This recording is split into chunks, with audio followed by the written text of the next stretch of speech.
How we doing tonight? Doing well, man. How are you doing? I am doing good, Landon. Thanks for hopping on with me. It's good to talk to you. What's on your mind, man? What do you want to talk about? Yeah, so I saw obviously the news about LeVar Woods earlier today. Yeah. Just big news. I just was thinking about how that could affect how Phil Parker makes his decision. I understand maybe he's going to retire in the next couple of years, but it just really made me think: would he leave to go to Michigan State? I know he's an alum of Michigan State and he knows Pat Fitzgerald pretty well. So, just what the future of Iowa's special teams? I think LeVar Woods leaving is a bigger deal than we think. I mean, look at what Iowa's done in the special teams game over the last couple of years with Torrey Taylor and Drew Stevens. Like, what's your opinion on him leaving? Yeah, on LeVar Woods leaving, it's a big loss there for Iowa. I mean, it's just a guy that's been around the program for over 15 years as a coach. He played at Iowa. I mean, he's someone that's been a great ambassador of the Iowa football culture. He's been a guy that, Kirk Ferentz has mentioned multiple times as being super important to what, he does and what he brings to the coaching staff. And it's going to be a big loss for Iowa. There's no doubt about that. Like, when you look at Kirk Ferentz, he's a special teams guy too. Like, he values, that position in that part of the game more than a lot of coaches do. And so you would hope that there's not a super big drop off there, but LeVar Woods was very beloved, and now he's off to Michigan State. And as you mentioned, Phil Parker, I don't think Phil Parker will follow. I think Phil is probably going to end his career in Iowa City. I'd be very surprised if he leaves Iowa at any time, especially with him kind of getting up there in age. You just kind of feel like he's set as one of the best coordinators in all of college football. And I'm sure he's paid about that well. And so I don't think that Phil Parker will depart the program, but I didn't think that LeVar Woods was leaving anytime soon either. And he's off to Michigan State. So I don't know anything. I don't know anything at all when it comes to that. But I think Phil Parker will stay. But LeVar Woods is definitely a big loss for this Iowa football program. And also losing Drew Stevens to graduation, losing Caden Weechin to graduation. It's going to be some big changes for that unit next year. And so we'll see who Iowa brings in to be that new coordinator and how things look with an overall pretty new special teams next year. Yeah, I actually agree with that a lot. I think it's going to be a really different program with Iowa, and I just think we've just had so many consistent years of great kickers. Keith Duncan, Caleb Shudak, and now Drew Stevens. So to see where it goes next, I think obviously special teams is such an important piece of Iowa's game. But yeah, I guess my other question for you would just be, what's like your opinion right now on the future of this Iowa offense? Obviously. Our offense is actually, I think, wide receiver wise and running back wise is semi young. I mean, it's ish. Obviously, the offensive line is pretty veteran, but what's your take on this offense and what we can do better this offseason? Yeah, it's a great question. And Iowa's offense has been a laughing stock for a while now. I mean, for the better part of this entire decade. When someone thinks about poor offensive play, that they think about Iowa, and it's unfortunate that that's the case. And I think Tim Lester is doing a great job of kind of reinventing that stereotype. And so Iowa's not as much of a punching bag offensively as they were a few years ago. It's going to be some big changes. Mark Gronowski no doubt changed this offense and changed the program with what he was able to bring, as a runner, but also just as a gamer. Like, he was a quarterback that wasn't afraid of the big moment. He led some great drives. That last drive against Oregon was fantastic. Unfortunately, they couldn't grab the win there at the end. And I think they probably beat Indiana if Mark Gronowski is healthy in that fourth quarter. And so it's hard to replace that kind of gamer mentality that he brought, and then obviously what he did on the ground. But as you mentioned, it's pretty young skill guys around the quarterback next year. That running back room, Kamari Moulton, Jazz Patterson, Nathan McNeil, Xavier Williams, all are eligible to return next year. Wide receivers, Reese Vanderzee and Dayton Howard are going to be back next year. DJ Vanami, Addison Ostrenga, and even Zach Ortworth are back in that tight end room. And so, some great weapons there for whoever the quarterback is to throw to next year, and to hand the ball off to. The offensive line, as you mentioned, is a bit more veteran. Logan Jones, James Dunker, and Bo Stevens are all going to be gone. But you do return Trevor Lauk and Cade Pieper, who I thought had really good years on that offensive line. And I keep an eye on a Cannon Leonard or a Jack Dochler for that right tackle spot, and a Leighton Jones at left guard. I think Iowa's going to be pretty good on the offensive line. And so we'll see who the quarterback is. And it sounds like it's going to be Hank Brown or Jeremy Hecklinski. as Kirk Ferentz mentioned, not wanting to bring in another quarterback option right now. And so one of those guys is going to have a ton of time in Tim Lester's system to keep learning it and to keep getting better. And he's going to have some nice weapons around him next year. And so I think the goal should just be gradual improvement. Iowa's not going to be an offense that passes for 350 yards a game, and it's just an air raid, air out approach. Like, they're going to be an offense that sticks to the ground game and sticks to their identity. But I think they're going to continue to get better and can continue to kind of further themselves away from that, Iowa sucks as an offense narrative that has been around for so long. Yeah. And I think that just leads into one of my last points. Like, I really look at next year as a really pivotal year for this Iowa team, because I would give Kirk Ferentz from a span to 1 to 4 years left with him in Iowa. Yep. We all know that. And so I think this could potentially be his last quarterback to play for Iowa, or one of his last. And I would really like him to develop a guy and go out with a quarterback. I understand Mark Gronowski did a great job. You would grade him somewhere in the Bs. I want to give him an A for this year, but somewhere in the Bs. But I think to get a quarterback that gets in a system for a long time, because what we've done wrong the past couple of years, from McNamara to Sullivan to now Gronowski, was that we just didn't have a quarterback that was in the system for more than 2 to 3 years. The last time we had that was Petrus, and obviously that didn't end up right. But to make a guy like Nate Stanley, I really like Jeremy Hiklinski. He reminds me a little bit of kind of a Nate Stanley / Mark Gronowski comp a little bit. I think he has part of that to him.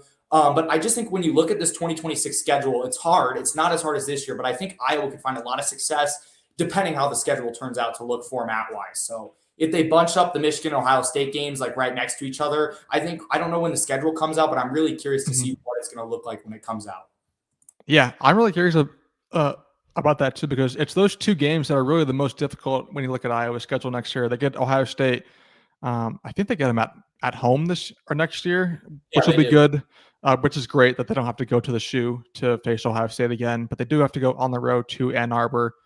And then the rest of the Big Ten slate isn't terrible. They're at Illinois, who is going to be losing a ton of talent as well next year. They're home against Nebraska. They're home against Purdue, home against Wisconsin, at Minnesota, at Northwestern, and then at Washington. And so not a super tough Big Ten schedule, and they get Iowa State at home this year, and an Iowa State program with a new head coach, with potentially a new quarterback if Rocco Bet decides to follow Matt Campbell over to Penn State.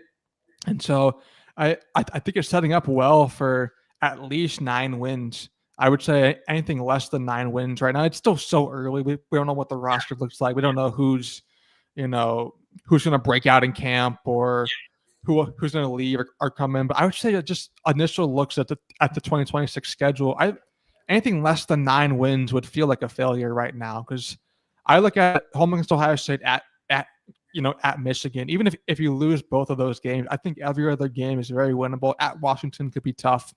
That's a really great home field advantage. But I really do think 9 wins is pretty attainable for Iowa. And if they're able to pull an upset over one of those teams, I wouldn't mind, or I wouldn't rule out 10 wins potentially either, which in this day and age could be more than good enough for a college football playoff berth. We'll see a 10-2 with a win over an Ohio State or a Michigan, that might be good enough for Iowa to get in. So we'll see what the roster looks like.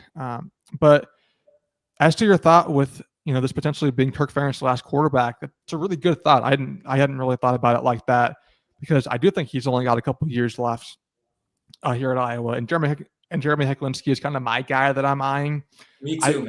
I think he's got a bit of a higher ceiling than a Hank Brown. I think maybe Hank Brown's floor right now is a bit higher, but I'm kind of shooting for the higher upside with a guy like Jeremy, who would have multiple years of eligibility left. He's only going to be a sophomore next year. And so, it's a guy that you could really develop in this program and have multiple years within Tim Lester's system. And so I'm eyeing a Jeremy Hiklinski as a guy that could break out and be Iowa's quarterback next year, and potentially the final big quarterback in Kirk Ferentz's tenure. We'll see about that. But that's what I'm thinking. And Lennon, I wanted to ask you, because we're talking about some season superlatives for Iowa, and I was moving into the biggest breakout candidate before you hopped on right there. Who's your biggest breakout candidate on the offense and the defense for Iowa this year? A guy that you didn't really know a lot about preseason. You didn't know what they were going to bring, and they ended up playing some really good football. Well, offense is pretty obviously for me. DJ Vanami. I mean, Yeah. he really restored my faith in Iowa tight ends. I mean, Addison Restringa goes down in the second game of the year, and you get a guy and enter DJ Vanami, and no one can pronounce his name for the first couple weeks, and then he's out there Yep. catching passes and caught that touchdown against Oregon. Had a great game at SC and then at Nebraska. He was definitely my offensive. He was definitely my favorite player to watch in the offense. I did like to see some stuff from the young wide receivers. I think KJ Parker was a very underestimated wide receiver. He did some great plays on the special teams. Defensive wise, I think this team is a little bit obviously more veteran, a little bit older on the defensive side. We obviously talked about the offensive line, but I say there were a lot of defensive guys this year that I think really showed up that maybe weren't young, but were in some of their first years of experience in the game. But definitely the youngest guy that I thought has a lot of potential, and I know he didn't get a lot of gameplay, but they're saying could really play well in this bowl game is Cam Buffington. I don't know how much play time he's going to get, but he had that pick at Minnesota. And then obviously Zach Lutzmer, which he's a junior, but I think he's a junior, but a sophomore. He's a sophomore. Okay. Yep. He is a young player. So him and Buffington, I think, could really be the future of the Iowa defense. How about you? Yeah. I was thinking offensively, DJ Vanami, of course, is a great candidate there. I was really impressed early on with Xavier Williams, and then he kind of fell in the depth chart when Kamari Moulton got back healthy. But I think along the offensive line, Cade Pieper really impressed me at right guard. I think he's a guy. He's a sophomore now. I mean, he might be a first round pick in the 2027 NFL draft. I mean, he really impressed me this year with what he did along the offensive line. So keep an eye on him going forward. Defensively, I mentioned Zach Lutzmer as well. I think he was great. Also, shout out. I know that he had been on the roster for a couple of years and played a lot of football, but Deshaun Lee, I thought, really stepped up his game, especially in the second half of the season. Oh yeah. I mean, really, it was the entire Iowa defense, but him especially after that Rutgers game where the defense kind of got torched. They really played some great football for most of that Big Ten schedule, and Deshaun Lee really impressed me in that DB room. He'll return next year as a senior, so really excited to see what he can do. But Deshaun Lee, I think really had a breakout year, and if you're Iowa, I think you feel pretty good about where you're at with that DB room heading into next year, even with losing a guy like TJ Hall.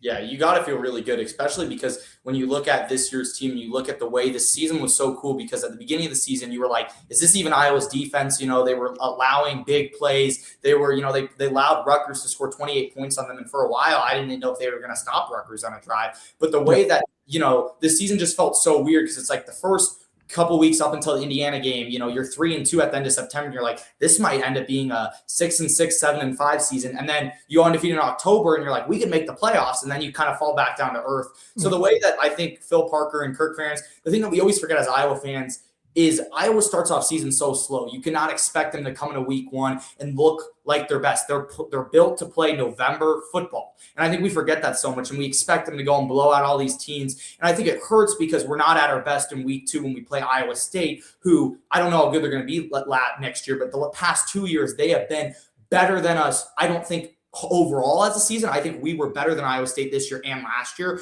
or maybe not last year, but I think we just in the first 2 weeks were not better than Iowa State this year and last year. And I think that's something we can improve on because it would be really nice to be able to look better next year now that we have a group of guys that have been here for at least a year and can play well into next year. Yeah, I mean, no doubt about that. Iowa it's kind of a slow starting team, which, as you mentioned, like they want to play November football. They want to play really well there. And, if they can get out of that Iowa State game with a win, the rest of the non-con schedule isn't bad. They play Northern Illinois and Northern Iowa. And so they should be able to take care of business against those two teams. And so if they can beat Iowa State at home next year, it's going to set things up really well for the rest of that 2026 slate. And we'll see if Iowa can just get off to a bit of a faster start. In a new quarterback, new offensive line for the most part might take some more time, but hopefully they can get something going there, early on in the season. Yeah, it'd be really nice if they didn't start as slow every year. Every year. and we're always complaining and burning jerseys in week 2. But you're right. Yeah. I agree with your points totally. I feel like, what we could definitely do better is see if we can just try to play more into Tim Lester's system, right? Like I felt the first 2 weeks of the season, like Kirk Ferentz was handcuffing Tim Lester and saying like, hey, like this is my team. That felt like very Brian Ferentz football in week 1 against Albany and Iowa State. But then it kind of opened up. So when we talk about later on in the season, I would really like to see Ohio State and Michigan be played in November. I want that game in late October towards November. I don't want to play Michigan in week 4 or week 5 in early September. Play an at Minnesota game, play an Illinois game, play a Purdue game. That Purdue game would be a great first Big Ten game. You play your first 3 home games and then go on the road to Purdue. Get something like that where you can get Iowa in a position where they play Ohio State at home in a blackout game in November, where maybe the stakes could be another Oregon type game where you win this game and you control your own destiny to go to a college football playoff. And that's what gets me wildly optimistic about Iowa football in 2026.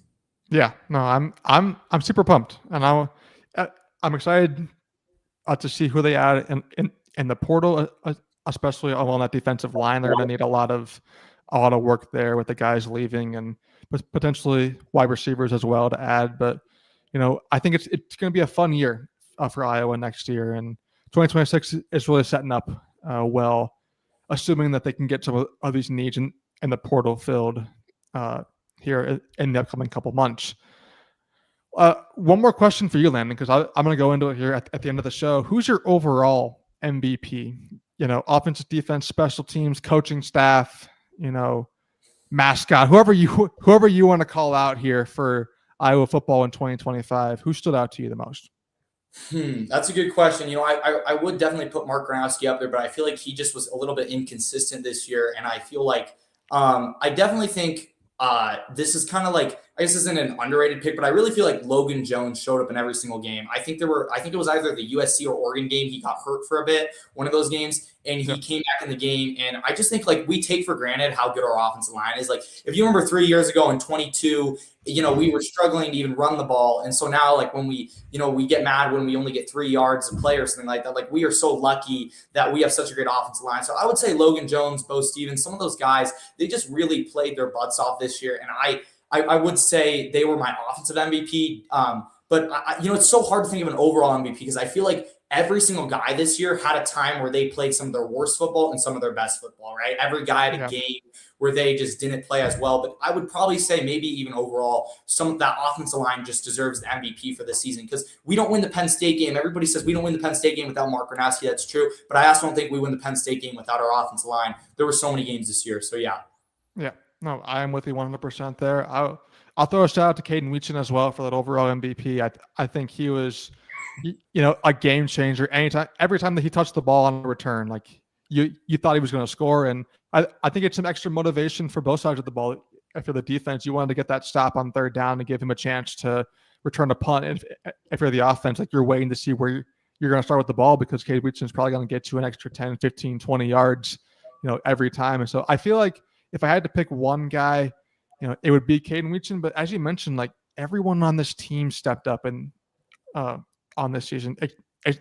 Xavier Wampa really playing some good football late.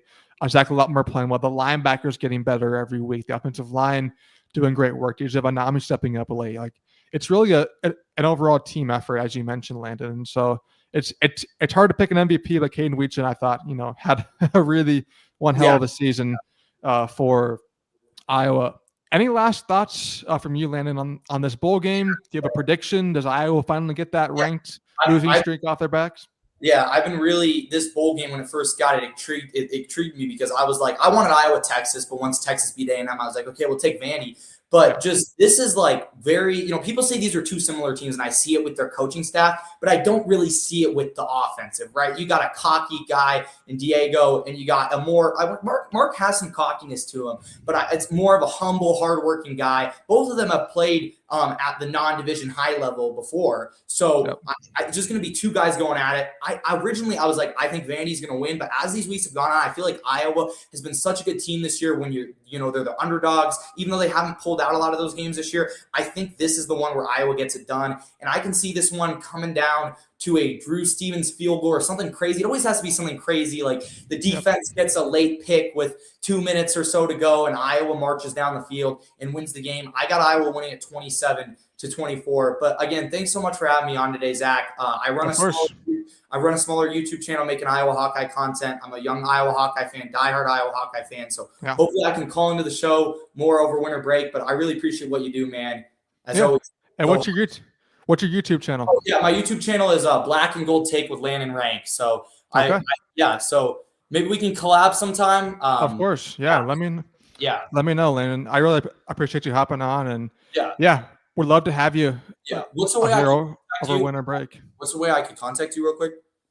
Oh yeah, I'm on X at Zach_Heine, just my name with the underscore between there. If you I have X too. Okay, we can do that. That sounds good, Landon. Nice to talk to you, man. I really appreciate it, and as you mentioned, go Hawks. Yeah, go Hawks, man. Let's go. See you later, man. I appreciate you, Landon. Thank you for hopping on to Iowa Prime Time Live. I'm going to wrap it up here with a quick prediction of this bowl game. I got Iowa winning 30-27, high-scoring game.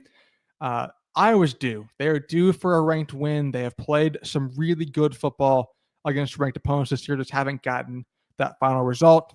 I think they're I think they're due in this game. The offense makes some plays. The defense gives up some points, gives up some yards.